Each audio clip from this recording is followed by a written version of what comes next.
If love were enough, there wouldn't be so many exhausted blended families. The problem is often not a lack of love, but a lack of understanding of the psychological ground rules. This book shows why blended families are so emotionally draining, even though everyone just wants to be happy. I never would have thought I'd ever write a book about blended families. And honestly, I never would have thought that this topic would challenge me so much emotionally. When I met my wife, it felt like a second spring. Light, warm, honest.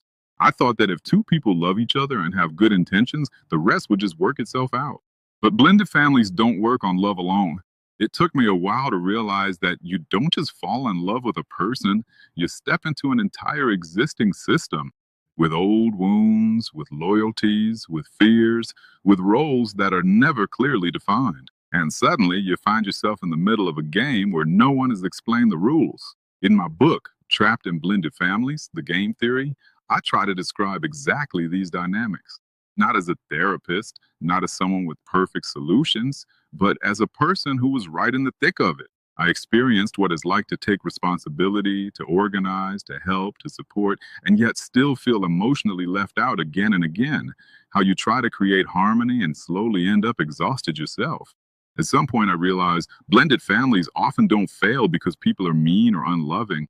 They fail because different psychological systems collide. The biological father remains emotionally important, even if he's hardly present. Children are caught between loyalty and fear of loss, and the new partner takes on responsibility without ever truly getting the same role. This is exactly where Game Theory by John Nash eventually helped me.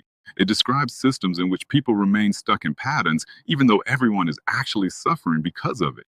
Not because they're irrational, but because any change seems riskier in the short term than staying the same. And suddenly I understood.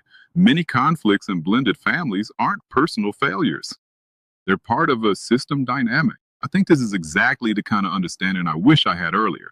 Because when you're in the middle of these conflicts, you often think, why does no one see how hard I'm trying? Why isn't love alone enough? Why does closeness sometimes still feel so lonely? That's why this book isn't a typical self help guide. It's more an attempt to make the invisible visible. Maybe other blended families will see themselves in it. Maybe it will help some people understand that they're not crazy, but part of an emotionally complex system. And maybe that's exactly where something important can happen. Not blame, but understanding.